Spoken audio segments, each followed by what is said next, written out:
Okay, so now let's give this another try. The topic is nihilism, and though I know the conventional definition of nihilism, I will be arguing that the conventional, the popular definition of nihilism is itself corrupted by nihilism.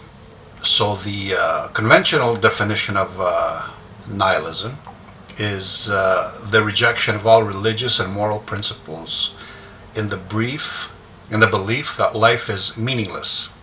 The philosophy of nihilism is the belief that nothing in the world has a real existence. So I will start by saying that the nihilistic school of thought is a worldview reacting to man's developing self-consciousness. I think it's a defense against man developing self-consciousness, in the same way that James argues in Bicameral Mind that the gods and the spirits of early man were really man's self-consciousness emerging, and because man doesn't understand, whatever man doesn't understand, he converts into a god or a spirit in order to make the incomprehensible less stressful, more comprehensible by ascribing it an identity. My position is that nihilism is also a reaction to man's emerging and developing self-consciousness, exposing man to new sources of stress, of insecurity and anxiety.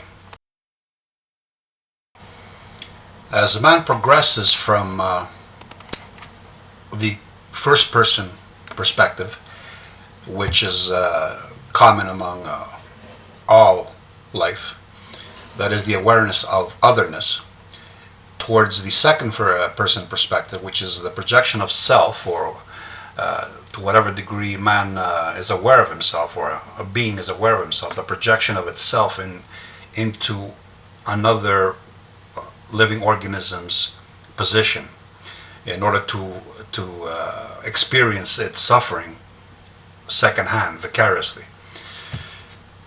This is the second person perspective. In the third person perspective, which man is entering, I call it the objective perspective, the divine perspective, because consciousness projects itself outside both itself and the other, so that it perceives both from a vantage point of relative indifference, to whatever degree a man can achieve objectivity, that is. So now man can see himself as he relates to others, compares with others, from a position of relative indifference, of objectivity, without emotion, without ego, without self-interest, corrupting his judgments. And this is a disconcerting perspective, because man begins to see himself as he is and as he compares himself to other men. And this, of course, fills him with more anxiety and stress, which he must deal with. And nihilism is, I think, a method of coping with this. As a side note, I will say that when I say objectivity, I don't mean in the absolute sense. Man can never become absolutely objective, because he is forever trapped in his subjectivity.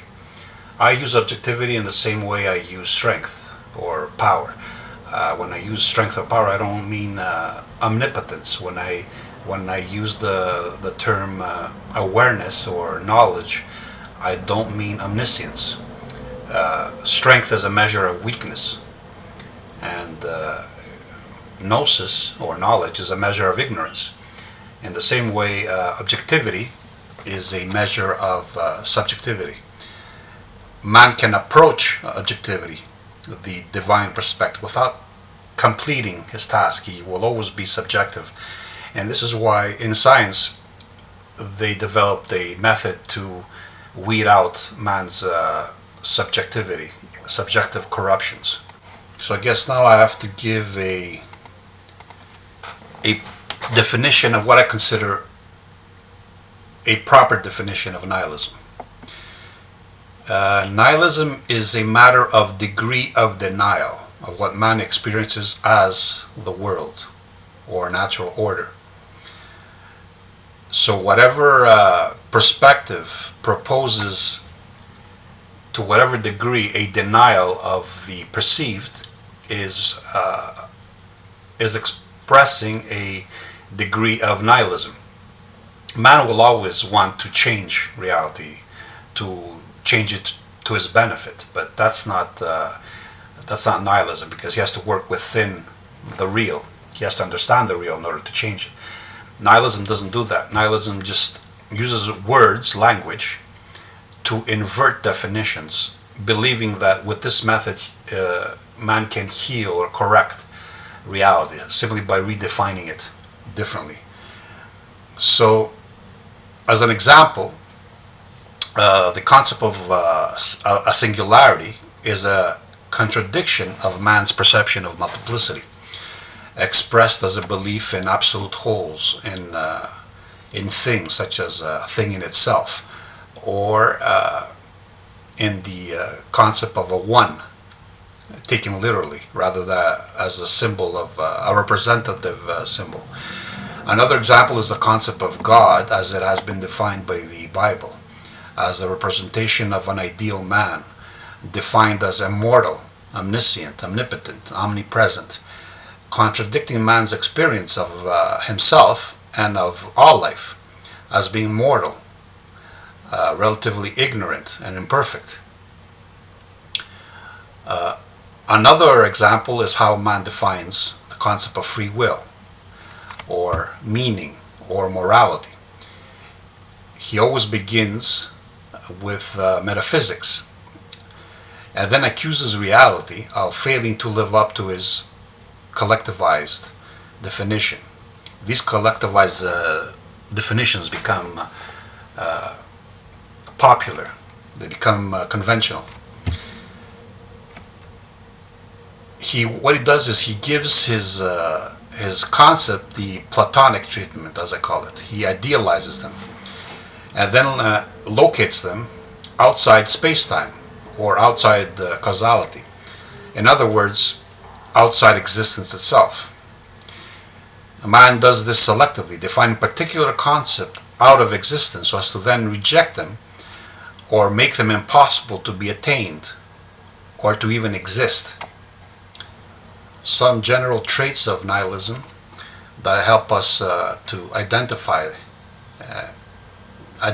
them in perspectives is that nihilism always remains entirely theoretical and linguistic, and cannot be applied really, because that would risk the survival of the individual who ascribes to them or pretends to ascribe to them. That's why you always find the nihilists claiming to believe in ideas that they never practice, and always coming up with excuses as to why they never practice them. Nihilism is always deceptive, beginning with self-deception. Self-deception is a survival strategy. It's a way of dealing with harmful to the psychology facts about reality. So nihilism serves that purpose. It helps individuals survive a world that they cannot tolerate or endure. Unable to apply their principles in the world that they deny, they must always contradict themselves and then find excuses to explain why they fail to abide by their own principles, and why their principles still remain, even though they cannot be applied. They remain perfect and indubitable. So nihilists always consider their dogmas, their ideals, to be perfect, even though they can't use them themselves, they can't practice them themselves, and they always have an excuse as to why this is so. Another sign of nihilism is that it's always linguistics. It's always linguistic because this language is the only way a dogma that has no external reference can become external, can become externalized. So it's unable to prove its principles, its ideas, by referring to something that can be independently verified. So instead, what it does, it projects outward its language and uses this as its reference point.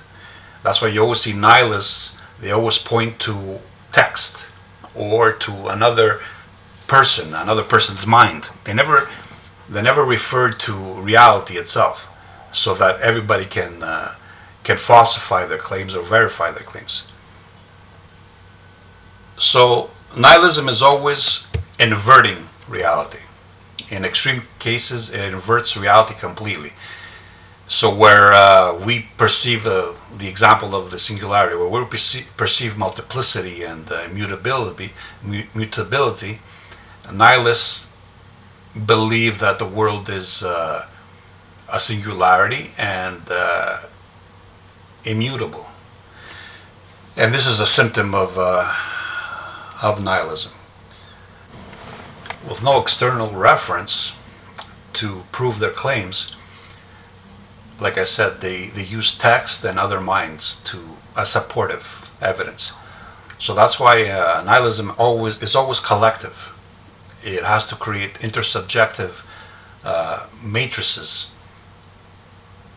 as a supportive mechanism, because reality is what it's trying to evade. That's why it always proselytizes. It always seeks followers, so that its dogma could expand and become more steady, more stable, because it has no other means of validating itself. This is another symptom of nihilism. I mean, they create like walls of words, walls of codes, just like in the movie The Matrix. In The Matrix, we see a visual representation of what nihilism does. It creates these walls of code that act like walls, parapets, walls, defensive walls, within which they gather to create their mutually supportive, cooperative, delusional, intersubjective, alternate realities. So we can imagine how the amount of people that participate in these collectives is very important, because the more people that participate, the more their alternate reality is stable and they think validated. There's more power to it. It becomes more like a cocoon. The cocoon is thicker, more viable, more resistant to the world they want to escape.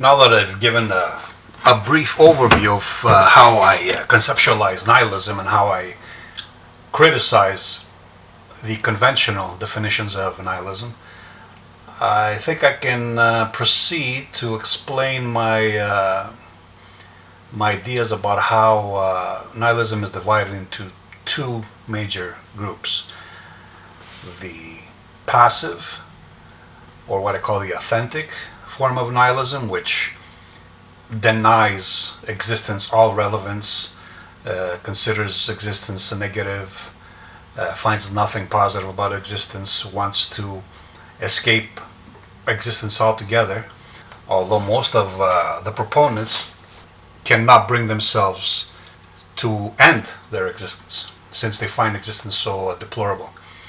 And the second type is the ones that I call the positive nihilists, which sounds like a paradox, but it's a paradox based on linguistics, because many paradoxes are based on linguistics.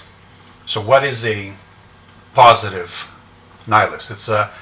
And we know many of them. It's a man who, when he finds that the world is missing what he needs to make it tolerable, like God, like meaning, like purpose, like morality. What he does is he projects his own abstractions into the universe and then claims that the apparent is actually the illusion and that his projections are underneath it or above it in some beyond location, which is nothing else than the Platonic, where Plato positioned his own ideals, which I think is the brain itself. It's the skull. The Platonic cave is the human skull. It is the only place where these ideals can ever exist, because if they actually did exist, they would erase existence as we experience it. So the positive nihilist has to believe that reality is actually fake, it's an illusion, and that his conceptions are actually the more real reality, and they are hidden, they are occult, they are only accessible through faith, through belief. Both the pure nihilist and the positive nihilist share, of course, the same need for the same concepts, like universal morality, God, as it is defined in Scripture, for purpose. They need purpose to be given to them. Essentially, they want to eliminate free will. They want their own free will to be nullified, to be exempted, to be liberated from its responsibilities. What they seek is absolution, salvation, which is another way of saying freedom. But freedom from what? From nature's injustices, from nature's brutality, from nature's uncertainty, are hidden in some invisible realm, in some otherworldly metaphysical realm, in some Platonic ideal realm. The positive nihilist will contradict experience reality with his ideals, with his dogma, with his abstractions.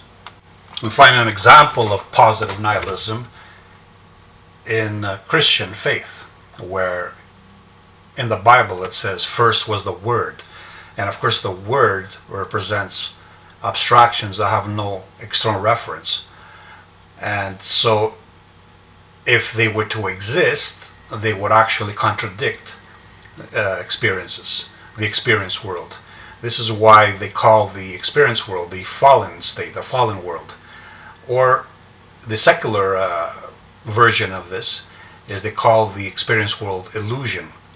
They deny it relevance. That's why for them, morality is either comes from God or it's invented by man. They can't accept that morality is a behavior that evolves to facilitate certain cooperative strategies of survival. For them, the word itself, the symbol, becomes an alternative externalization, compensation for what they're lacking, an external reference.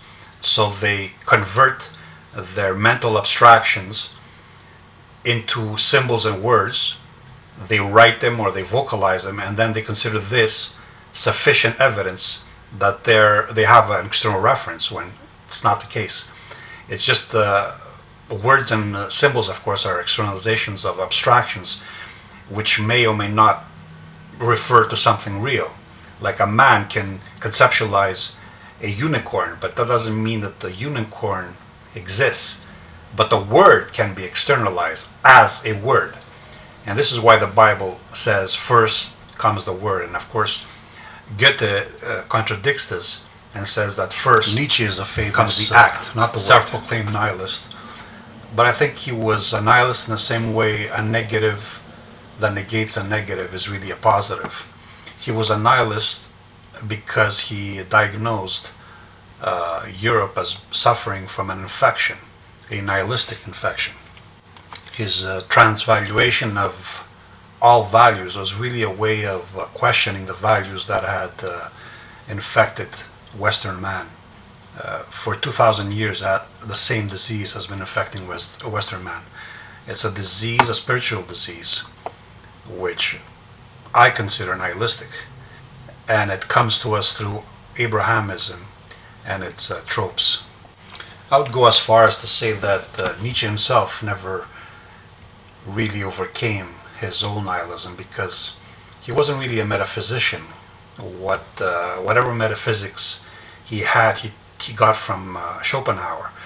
And Schopenhauer's metaphysics, what they do is they take the concept of God's will, and he gives them the Buddhist treatment, and he eliminates the God part, leaving only the will as his groundless grounding. In other words, he erased the anthropomorphic intentionality of the Abrahamic concept of God's will and just left intentionality, simply will. And of course, his will is will to life, which Nietzsche disagreed with, and he transformed into a will to power, which was a more proactive, positive position, reaction to Schopenhauer's metaphysics than Schopenhauer himself, which was pessimistic. And why do I say that Nietzsche never overcame the European disease of nihilism? It's because once he accepted the will, which Schopenhauer placed in, again, in a Platonic realm, as the ideal will, implying that life's willfulness was a mere shadow, inferior, was not really free. It was an illusion. That's why Schopenhauer denied free will himself, as did Nietzsche, which was, I think, a symptom of our age in general. And we see clearly his obsession with the subject, which I think concealed father issues, because his father was a preacher, of course, and he never went through the rites of passage, having lost his father at a young age. And therefore, the only way he could overcome it was by attacking Christianity, which he considered his father's obsession, his father's ideology. So he wanted to overcome his father through his ideology, which was Christianity. So when he declared that God is dead and we are the ones that have killed him, he didn't really factor in consequences which he himself could not overcome. That was, okay, he got rid of the authoritarian, the totalitarianism of Christianity, but he couldn't get rid of his need for a scapegoat, because that's what God was. Because when Abrahamics say, when something bad happens to Abrahamics, they could say, it wasn't really my fault, that was God's will. But when you overcome God, what's left? You're going to have to find fault where? And human beings need a fault, and this is part of the objectivity that I mentioned, and how it exposes man to new sources of anxiety. Because once you overcome the God, the authoritarian, totalitarian God, then you're left with yourself to blame for everything bad that happens in your life. And this is very hard for people to accept. They could accept the loss of an authoritarian, paternal God, but they couldn't deal with the absence of a scapegoat, because this assaulted their ego directly. Without something to blame, they couldn't claim that they were superior to other people. Without something and someone to accuse, they would have to accept that maybe they weren't as intelligent, as aware as they think they were. They couldn't maintain their overestimation of themselves. And more importantly, they couldn't claim to be victims.